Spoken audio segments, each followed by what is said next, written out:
Good afternoon, Lion Golf Academy members and guests. This is Tony Brooks. Also, I'm going to welcome the Reddit community.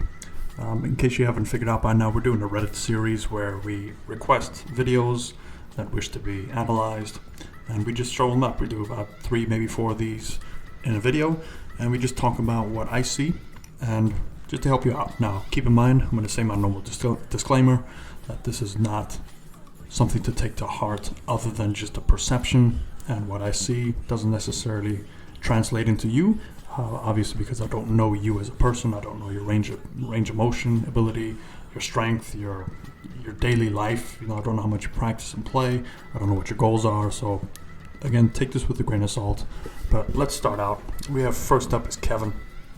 Kevin submitted a down the line view, no front of the line view, so we're not able to see the other side of it. And for those that do submit videos, if you can please do both down the line and front view. It doesn't have to be the same day. It can just be, it doesn't matter. I mean, your swing doesn't really change that much over the period of a few months. So if you can just do both of those, it really helps me, because you need to see face on as well. Also, if you have in front of the ball, but that gets a little dangerous. I don't know if you want to put a tripod up there, but that also helps too. The more the merrier, but at least 2 if you can do that from now on. So let's take a look at the swing. First time I'm seeing this slow motion video.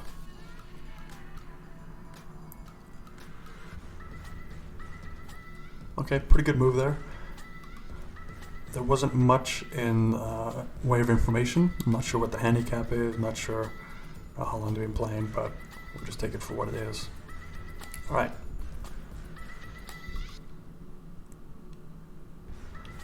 Okay, club gets sucked back a little bit. Weight's going towards the toes. Get kind of trapped on the toes. You can see the left toe and the right toe. Both heels are coming up in the air. A little bit too much turn at that point. If you look at that right foot, I mean, the right foot's still spinning, so there's definitely some heavy toe going on there. It's almost like you're struggling to stay upright as you come back down through. And you try to get the club on plane, which you do a pretty good job. Right through the forearm there. Club shaft goes right through, so it's pretty good. But you're definitely stuck on your toes. I mean, you can really see there's not much going into the ball there. A lot of turn, but not a lot of drive. So it would really help if I could see that front view just to confirm that. But specifically in the follow through, I mean, you can really see how much you're tilting over, leaning over, almost losing your balance there. I mean, look at that. Look at that left heel, how it just kind of spins around while the right heel is really spinning around too. So see a lot of spinning, not that much driving. And this is a normal thing that happens, and most of us tend to do this, which is why we're not on television. Just keep in mind that there is such a thing as a perfect golf swing, or depends on who you talk to, but a perfect traditional golf swing, a perfect stack and tilt golf swing, a perfect square to square. So there's many ways to do this, but based on your body style, I mean, you look like a strong person. You can definitely get your legs more involved in that position here. Tiny bit of shaft hump. You can see the the back kind of gets humped over there. You lose a little bit of your posture. Let's put that line up just to make sure that we are in agreement. So there's one right on the back there, spine angle. Oh man, I always do that. Gotta remember that this isn't my iPad. In case you haven't noticed, I'm not really used to using this at home. Okay, so it's pretty good. Shoulders are tilted around that axis, so it's pretty nice. And there's that, close to 90 degrees, so it's pretty solid there. Arms get a little bit flailing back, and you can see, I think the way your power shifting towards your toes, ideally you can just stop your turn there. But I'm not sure if you're getting enough turn on your hips or not. That front view will really help me see that. But all this extra room here, your body's basically stopped turning. So wherever your body stops turning, the rest is just momentum taking you back, and you don't need all that extra motion back there. Let's take a look as you come back through. Right arm gets a little bit stuck behind the 8 ball there. So right arm's getting stuck. You can see you started to lose your posture. You're coming into the golf ball because your weight's on your toes. You're leaning forward. You're starting to stand up, and you're starting to crash into the golf ball as you come into impact position. You try your best to hold that angle, but because you can see it's arched over to try and stay down, but the weight is way too far on your toes. So I'd definitely work on getting a weight transfer back to your heels more, which should give you enough room so you don't get so crunched here. You know, if you can imagine if your butt is staying against that line or even getting further away, I mean, this will have so much more room just to travel and tilt under. But that's basically what I can see here just from this point of view. Definitely look how much you've lost. I mean, this is your full follow through, so you've lost, you know, I don't know what that is, like a Coolersville. Like you can put a cooler in there, but you can see, I mean, so definitely work on balance, get those heels to absorb the weighting. Let's go to the next one. All right, let's take a look. We have Josh here. Josh sent me also a down the line, no front view. So we'll try our best to do what we can do with what we have. Let's take a look at this full motion swing.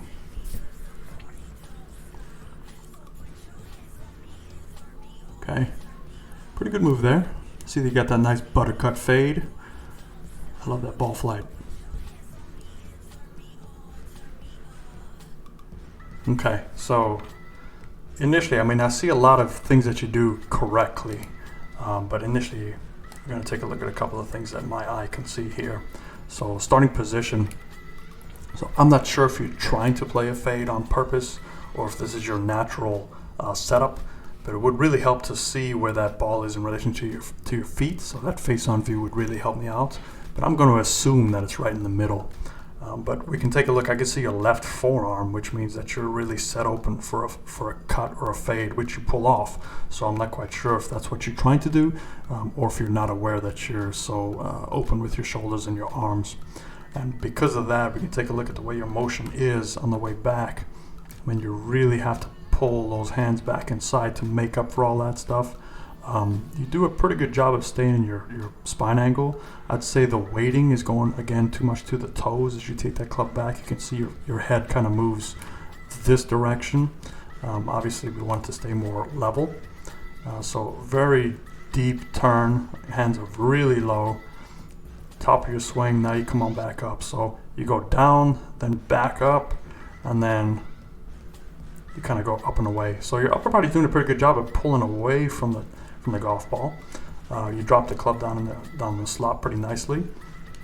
When you finish here, you can see nice balanced motion. So you have a pretty good motion. I mean, I wouldn't really mess with too much here. If this is your normal swing and this is something you can duplicate over and over again, you know, you can play with this. It does require a lot of golf balls to keep that timing up because it is kind of a lot of compensation moves. But, you know, compensation moves are fine as long as you can repeat them. You know, you take a look at Jim Furyk and even Ben Hogan and Vijay Singh. They all had, you know, pretty big compensation moves and they did pretty well. But obviously, they had to practice a lot. But let's just take a look real quick so you don't leave you so empty-handed. I would make a few suggestions here in the way you set up. I wouldn't set up so, you know, if you take a look at your back of your heel, let's see where that's supporting. Okay, so the back of the heel is pretty good. It's supporting the hip joint.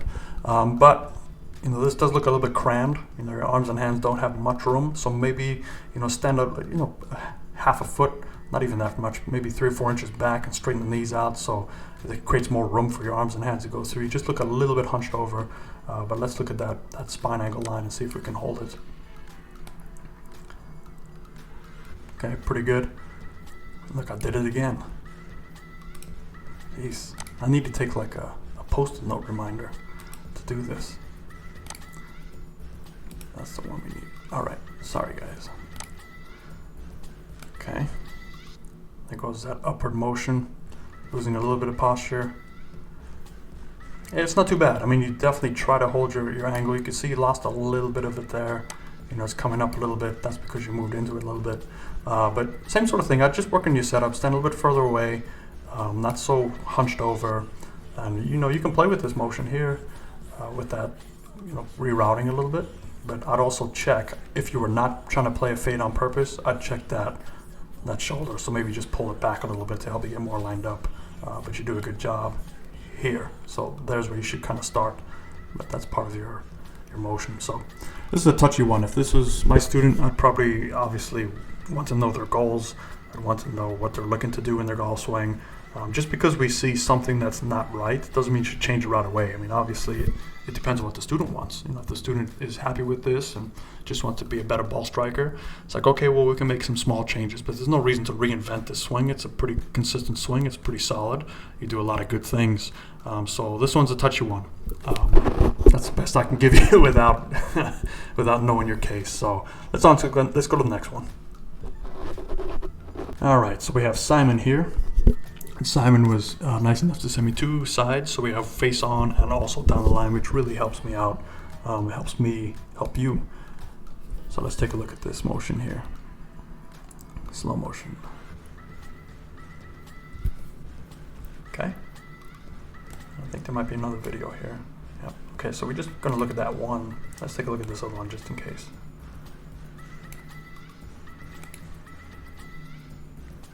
All right, so basically, sorry, computer's slowing down.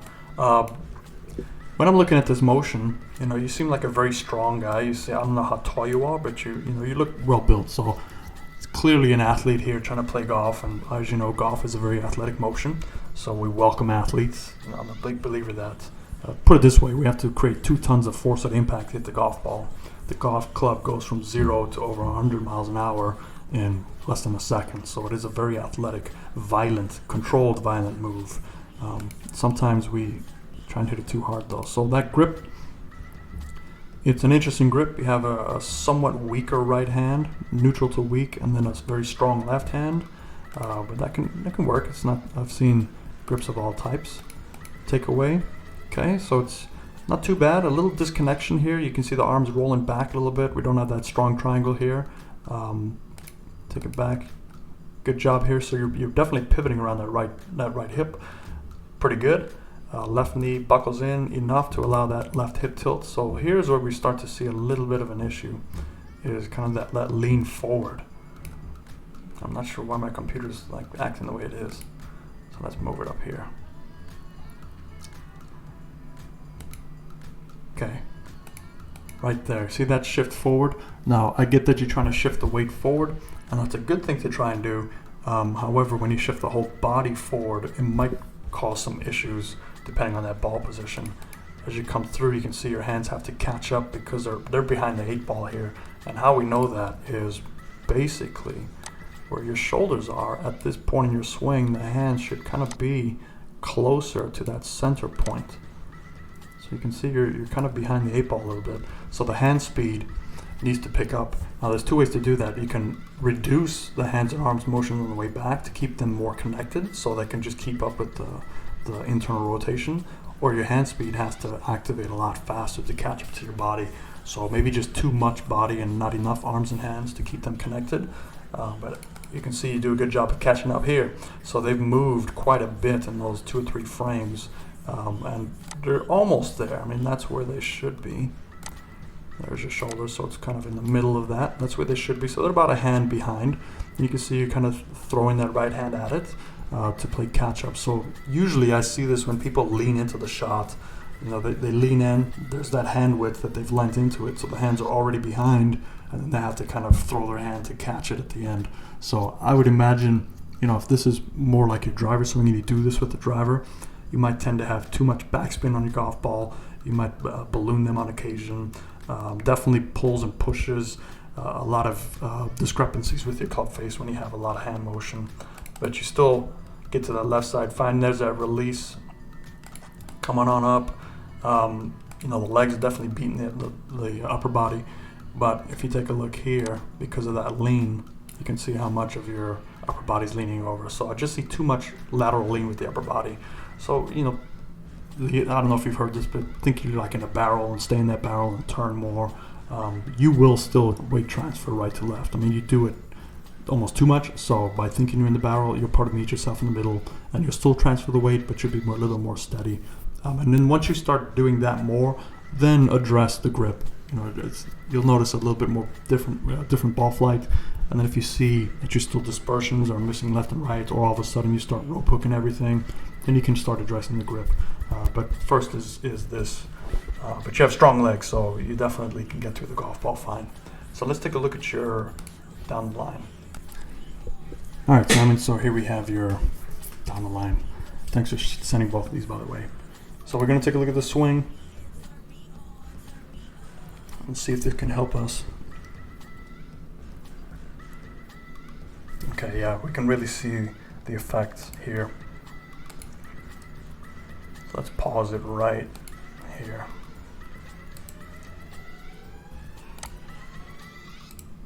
Okay, so in case you guys haven't figured out by now, I just have basically a few lines that I work with just on evaluations before we get into super detailed stuff.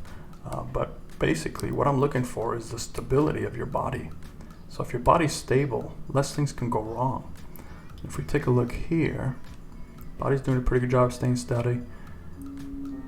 Okay, so there's that lean that we see from the other side. See how you're starting to lean back? So that lean is going to cause a lot of these issues because from here, your momentum's so top heavy that you can't really get out of it. And once the downswing starts, it's mostly momentum based and where, you know, the path of least resistance, so the easiest motion that your body can get out from the top position. So once you go into here, you know, look at how much loss you've had. You've already, you know, you've clearly come into the golf ball. Your spine's way up compared to where it should be. You're trying to push whatever weight you can get to that left side, but because you're pushing more into the golf ball, you're crashing. And there goes those hands. Those hands have to start to flip. So, I mean, you can see you're a strong guy. You have strong legs, so you should be able to drive more and feel like the weight is going back in this direction to keep you on an imaginary wall behind you. And just imagine how much spacing you will now have where you don't get so crammed here. So, especially in the follow through. I mean, it just keeps moving towards your toes. I mean, look at that new spine angle. Look how much you've moved away from it, and then also you're almost like up in the air. So you can see just by this image that you're kind of looking like a leaning tower of a piece of. We don't want that. Okay, we want to be a little bit taller naturally coming out of the posture, or at least closer here with the lower body. But you know, pair all this stuff together. You know, I think where it really starts to kind of go a little bit wrong for you is as you take this club back, you know, things get a little bit pulled inside with your arms, and then your whole upper body starts shifting incorrectly. So if you take a look at this first phase here, so you're pulling inside with your arms, which kind of pulls your upper body down, and the weight's going to your toes. Now your arms should basically be a little bit higher and stop right around there because that's your full turn. You don't need your arms to go any further back. But the fact that your arms keep going further back, they suck into your body. You can see how close that right arm is. I don't know if you've been doing drills, you know, put that club head cover under your right arm, but that's a huge issue that you see when you start doing that drill too much and misusing that drill. I'm not sure if you're doing that or not, but from that point, it's just momentum. Now you're just kind of stuck. You've jammed yourself. You have to flip, stand up to get out the way. So there's that thin shot result, which I suspect, you know, most of your misses could be, with the occasional heavy shot when your hands really get involved to help save you. But hope that helps. I know it's, you know, I can go on and on with these, but I want to be really careful with these to not give you too much information. Just keep it bigger picture, and keep this in mind for all the videos today and also past videos and future videos. If you're one of these students, or if you're trying to apply this to your swing, make sure you're working with a PGA coach, PGA certified coach that understands and is educated enough to know what these changes are trying to do.